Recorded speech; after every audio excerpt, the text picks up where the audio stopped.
Arratsaldeon ikusle zer modu ongi etorri bertzegun batez, bertan berri albistegira gaur maiatzak 31 ditu, asteazkena da, asteragoa, segunak utzi dizkigun titularrekin.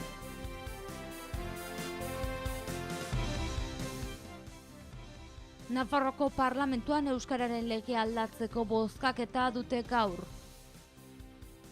Euskara bideak 650.000 euro jarriko ditu toki erakundetarako euskararen erabilera sustatzeko. Osasungintzan Nafarroako gobernuak tabakoa uzteko botikak pagatuko ditu.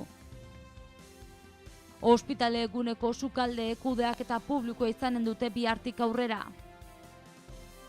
Nafarroako txikizkako merkataritza hurbila bultzatzeko 2017-2020 planaren zirriborroa aurkeztu du Manu Ayerdik.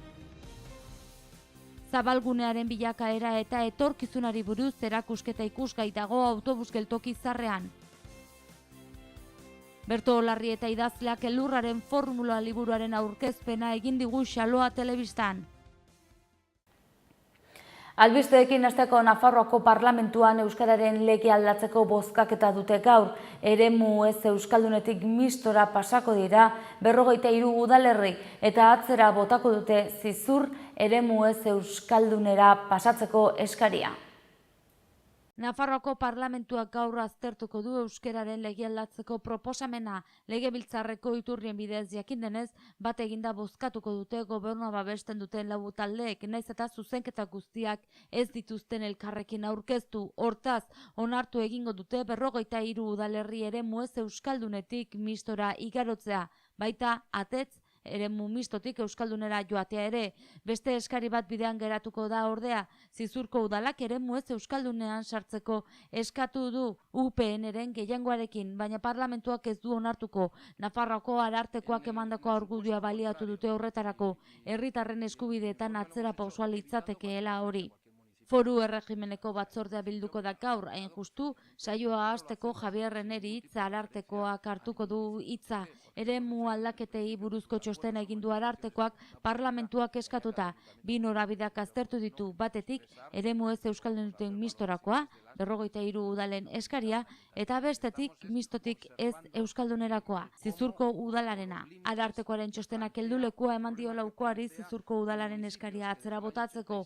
UPN-ek defendatuko du eskaria gaur parlamentuan eta argudiotzat erabiliko du laukoteak beste herrietan darabilena aldaketa udaleko gehiengoak eskatu duela. Eremu aldaketen ondoan badira beste bi proposamen ere, batetik eremu ez euskalduneko udalei aukera ematea euskara ordenantzak egiteko, orain arte ez dute lege bermerik izan, eta bestetik hitz aldaketa bat legean gaztelaniaz baskuentze ez euskara erabiltzea. Ezkerrak ez beste hiru taldeek aurkeztu dituzte bi proposamen horiek. Zonifikazioak indarran jarraituko du Nafarroan oraingoz, laukotean ez baitute akordiorik egin legea berritzeko. Zonifikazioan bertan aldaketa handia izango da, ia 39.000 herritar pasatuko dira eremu ez euskaldunetik mistora. Euskerak ez du ofizialtasunik eremu mistoan, baina herritarre badute eskubidea administraziora euskaraz jotzeko. Lanpostu publikoetan ere pisu handiagoa dauka. Atetzen bai, zona euskaldunan sartuta euskara ofizial izango da. Eta euskara kontuakin jarraituko dugu aurrera, euskara bideak 650.000 euro jarri ditu toki erakundetarako euskararen erabilera sustatzeko. Ekainaren 29-erako aurkeztu behar du eskaria, diru laguntza jaso nahi duenak. Nafarroako aldizkari ofizialan argitaratu dituztek tokiko erakundei euskara sustatzeko laguntzak jasotzeko baldintzak. 50.000 euro bideratuko ditu horretara Nafarroako gobernuak eta 2017ko jarduerentzako izango dira. Gizarte arloko zein kultura arloko jarduerentzat da laguntza hori, argitapenentzat, rotulazioak euskaraz egiteko, ikastaroak emateko eta bar, bakarkako zein elkarlaneko proiektuak aurkeztu daitezke. Ekainaren 29an amaituko da laguntza eskatzeko epea eta eskaera telematikoki egin behar da. Bestetik, Eusko Jaurlaritzak onartu du ere 2,7 milioi euroko partida euskara sustatzeko jarduerak diruz laguntzeko. 2017-2018 aldian euskara sustatzeko ekintza planaren barruan daude diru laguntza horiek eta iazko diru kopuru berbera zabalduko dute.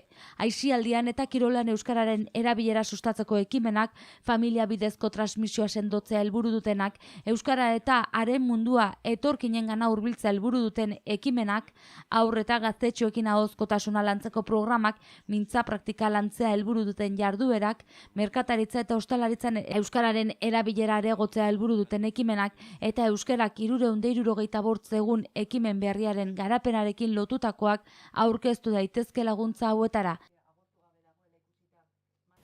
Eta osasungintzan dugu albiste orain. Nafarroako gobernuak tabakoari uzteko botikak pagatuko ditu hemendik aurrera. Halaxe adierazi zuen atzo Fernando Domínguez, Nafarroako Osasun Kontseilariak. Urritik aurrera berriz hartuko du bere gain Nafarroako gobernuak tabako uzten laguntzen duten hainbat botikaren finantzaketa. 12 astean baren iklina, 7-9 astean bupropion edo 16 astez nikotina partxeak horiek izango dira finantzatuko diren tratamenduak. Erretirarazitako finantzaketa bat berreskuratuko du era horretan Nafarroako gobernuak. Urtean tratamendu bat pagatuko zaio erretzaile bakoitzari berrordainketak ezartzen dituen irizpideen arabera. Albistea atzo Nafarroako Osasun Kontseilari Fernando Domínguezek jakinarazi zuen tabakorik gabeko mundu egunarekin lotutako agerraldi batean. Osasun agintariek nabarmendu zuten botikak hartuta eraginkorragoak izaten direla kasurik gehienetan tabako uzteko tratamenduak. Arrakasta 14 eta 20 artekoa izaten da sustantziarekin batekin lagunduta eta 8 eta 11 tartekoa horrelakorik gabe. Nafarroan egin berri duten inkestaren arabera eguneroko kontsumoarekin bataz beste 16 urte ingururekin hasten dira. Bihartik aurrera ospitaleguneko sukalde kudeaketa publikoa izanen dute. Osasunbideak urtero 6,9 milioi euro inbertituko ditu kalitatezko janariak eta otorduak egiteko. Guztira 140 profesional arituko dira lanean eta bertako produktu freskoak gailenduko dira. Nafarroako ospitaleguneko sukaldeen kudeak eta publiko izanen da ostegunetik aurrera. Osasun Kontseilari Fernando Domínguez izan da parlamentuko batzordean azalpenak ematen. Lehen hitzak gaixo dagoenari ematen zaion janariaren kalitateak duen garrantziari eskaini dizkio. Menua tratamenduaren parte bat da eta zaindu beharrekoa. Orain arte enpresa pribatuaren esku ez da hori gailendu, xede ekonomizistagoak izan direlako lehentasun. Otorduen bide osoaren kudeaketa izango du osasunbideak, elikagaiak erosi, garraioa, kozinatzea, banatzea eta garbiketa. Joan den maiatzaren 9 arte zegoen aukerak, enpresek euren eskaintzak egiteko ospitaleguneko sukalden kudeaketa egin zezaten, baina ez zuen inork bere proposamenik aurkeztu. Hori gertaz zitekeela aurreikusita osasunbideak dagoeneko badu egoeraren diagnostikoa eginda eta beharrezkoak diren aldaketak identifikatuak.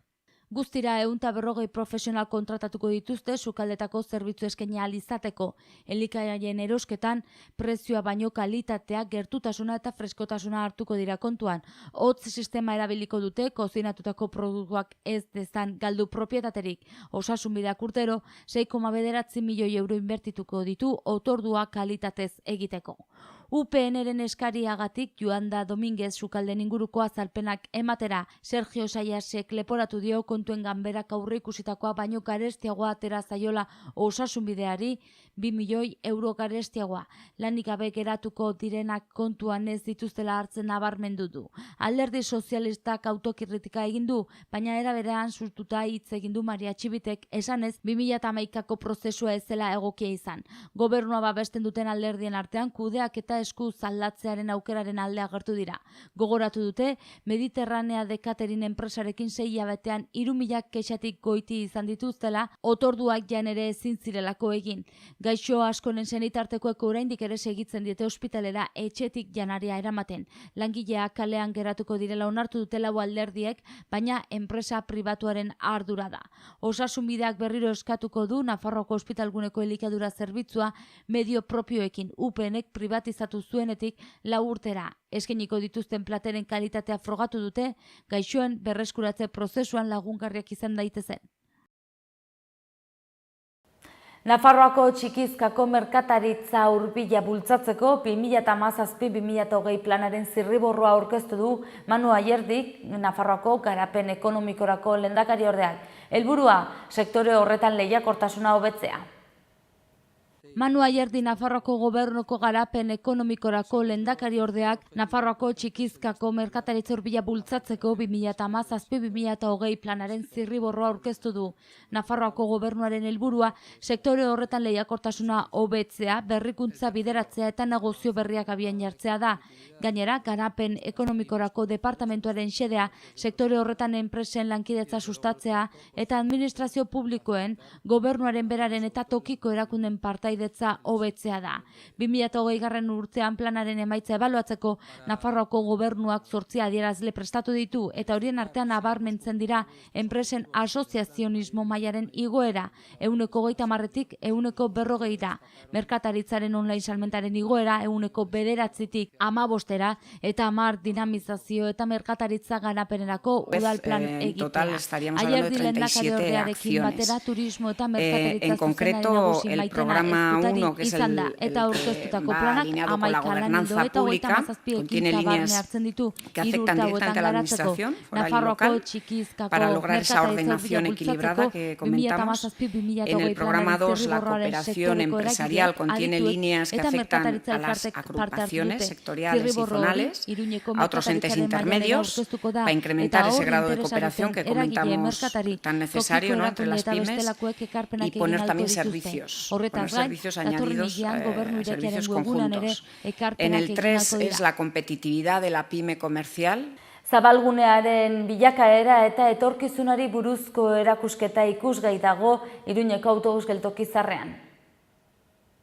Hausnarketak Zabalgunearen etorkizunari buruz, ura sortu eta 100 urte ondoren izeneko erakusketa ikusgai egongo da gaurtik aurrera autobus geltokizarrean. Iruñeko udalak antolatu du eta bigarren Zabalgunearen historian barrena ibilbide bat egin nahi du. Irekiera honek bide emango dio hiriko gune horren iraganari eta gaur egungo esanaiari buruzko hausnarketa egin nahi duen jarduera sorta bati etorkizunaren inguruko hausnarketa egiteko. Iruñeko alkate Joseba Sironek hiri bizigarriko eta etxebizitzako zinegotzi ordezkari Josea Baurreak eta hirigintza eta etxebizitza alorreko zuzendari Vicente Tabernak erakusketa bisitatu dute udalbatzako beste kide batzuekin batera. Geltokizarreko nasetan eta erabileran hitzeko gelan 15 panel handi ikusal izan dituzte bisitariek, non Iruñeko udalagiritegian gordetako plano historikoen erreprodukzioak baitaude eta Nafarroako gobernuko funtsetako antzinako 4 orto argazki, horietako lehena aireko argazki bada, Ruiz de Aldak egina 1929an hegaldi batean. Udalagiritegiko funtsetik datoz, baita ere aretora sartu aurretik dagoen mosaiko handia osatzen duten zuri beltzeko 60 argazkiak. Eta gaurko albisteekin bukatzeko Berto Larrietak elurraren formula izeneko liburua kaleratu berri du eta liburuaren xetasunak eta aurkezpena egitera etorri da Xaloa telebistara. Berto Larrieta, Zarauzko idazle, zinemagile, gidoigile eta informatikariak elurraren formula izeneko liburua kaleratu du. Narrazio honek bikote baten krisiaren barrenean, aita labak egindako egun pasa bat kontatzen du. Aita labak doaz bakarrik naiz eta hasiera batean guztiekin elkarrekin joan behar zuten. Liburuaren aurkezpena egin digu Xaloa telebistan Berto Larrieta idazlea.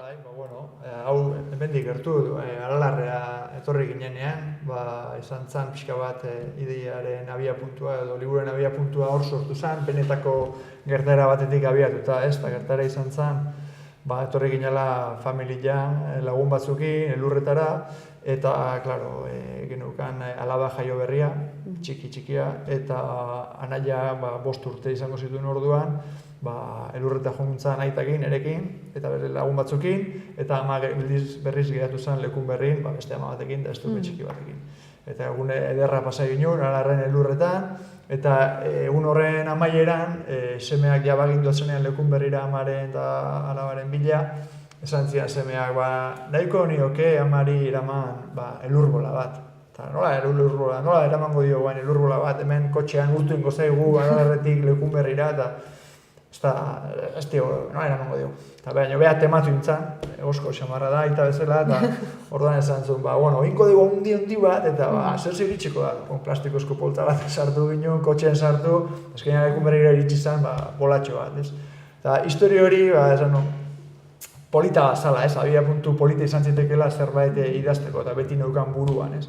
Eta gero batean, okurretu zitzeten, elur bola hori, lotzea, hausten nahi dan, bikote harreman baten historiarekin, eta hori metafora hartatik abiatuta, abitu zen liburua. Aipatzekoa da Arrietak Jul saria jasoko duela gaur Lesakan. Jul Euskal Herriko ikastoletako aurren irakurtzeko, zaletasuna elikatzeko helburuarekin Nafarroako ikastolen elkarteak antolatzen dituen liburu eta ilustratzaileen hauteskunde literarioei deitzen zaie. Ikasle gustokoen dituzten euskarazko liburuak eta ilustratzaileak aukeratzen dituzte, eta gero hauteskunde bidez gustokoen dituztenak aukeratzen dituzte.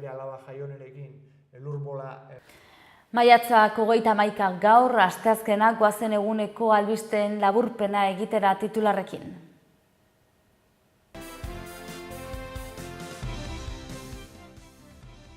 Nafarroako parlamentuan euskararen legea aldatzeko bozkaketa dute gaur.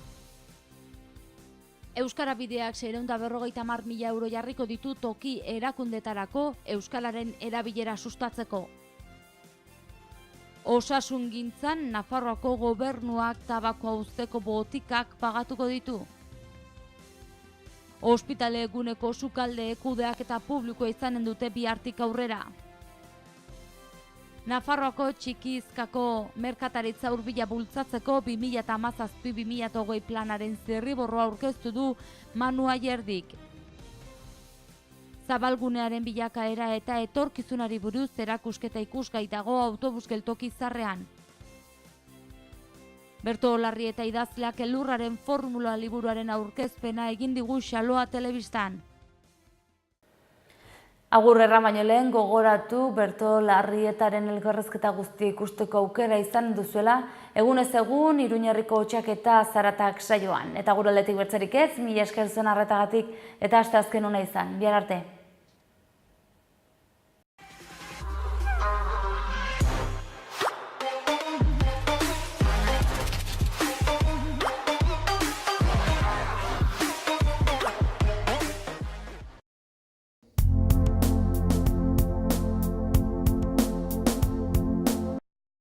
Errenta aitorpena. Hasi da aurrez aurre errenta aitorpena egiteko epea. Ekainaren 23 bitartean arretarako guneetan aurkez dezakezu ala aurrez hitzordua eskatuta Nafarroako Ogasuneko bulegoetan. Orain gainera, zeure ekarpenak zehazki nora joanen diren ikus dezakezu aurrekontua.nafarroa.eus gunean sartuta. Ekarpenez eraikitako etorkizuna.